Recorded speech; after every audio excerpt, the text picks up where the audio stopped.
El equipo argentino de antropología forense nació a comienzos de los 80 en el contexto de la restitución de la identidad de víctimas de la última dictadura militar y han trabajado en todo el mundo precisamente realizando esto, restituyendo identidades. Nos acompaña Felipe Celesia, que es escritor, investigador, periodista, que ha realizado una historia del equipo en su libro La muerte es el olvido. Felipe, gracias por venir.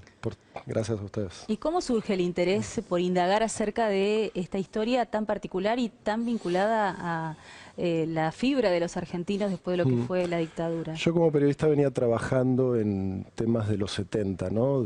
Sobre todo políticos de los 70, y me pareció que en la historia del equipo argentino había como una instancia superadora de eso. Que ellos con esa tragedia en las manos habían hecho algo que había restituido la dignidad a muchas de esas víctimas.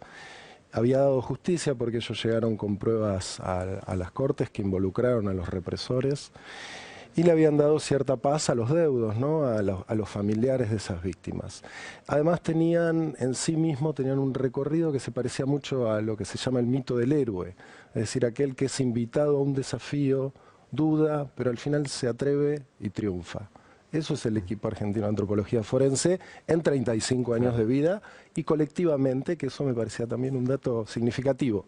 No eran individualidades, no era una persona que había logrado por circunstancias X salir adelante o triunfar, sino un equipo de gente que con sus más y sus menos, con sus éxitos y fracasos, logró llevar adelante una empresa grande, ¿no? Felipe, ¿y había antecedentes en el mundo de un grupo de profesionales que no dependen del Estado, sino que es una organización privada sin fines de lucro que realicen tareas de este tipo? No, lo que había era un antecedente, digamos, porque lo que ellos incorporan como novedad es la arqueología tradicional al rescate de los restos óseos para su identificación. Eso se había hecho con casos criminales, o sea, con homicidios. Lo que hacen ellos es intervenir en crímenes de masa, en genocidios, en matanzas sistemáticas.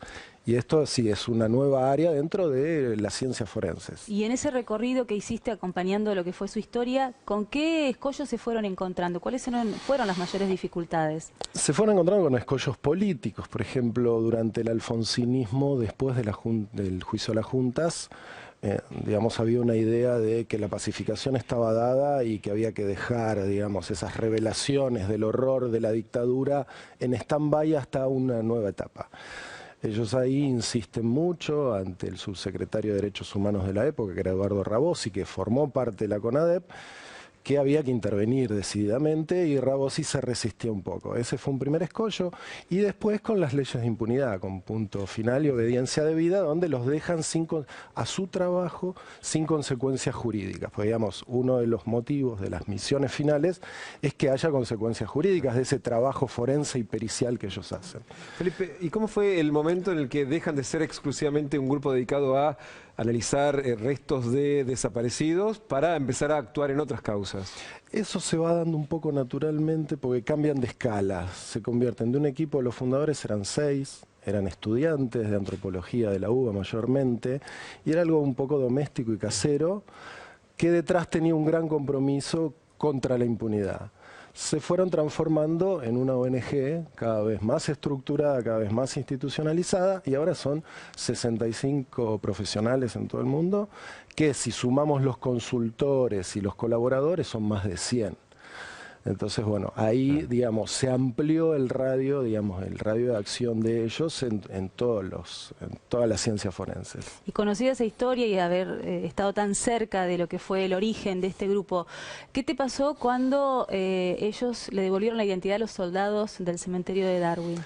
Esa es como una síntesis, la frutilla del postre, ¿no? Porque ellos llegan a la identificación de los soldados en Malvinas, que es muy exitosa, están en 113 de 121 y probablemente identifiquen a todos.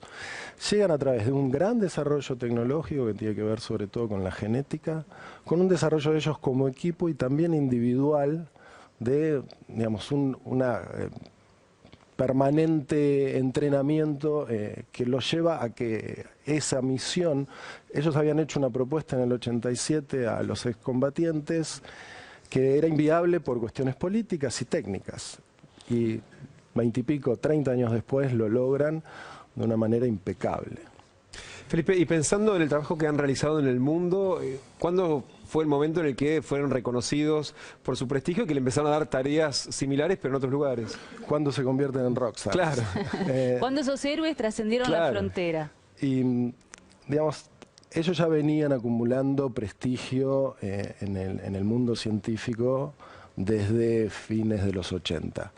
Pero el espaldarazo internacional se los da la identificación del Che Guevara en Bolivia.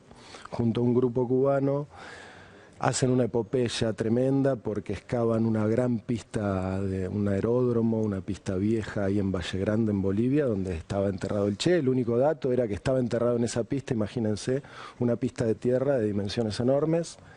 Y ellos, con mucha investigación histórica, porque recaban todos los testimonios posibles y la documentación para tener hipótesis acerca de dónde pueden estar enterrados esos restos, junto con los cubanos y con un montón de tecnología que se fue sumando y una voluntad enorme, sobre todo de los cubanos, ellos lo que incorporan es el expertise en antropología forense.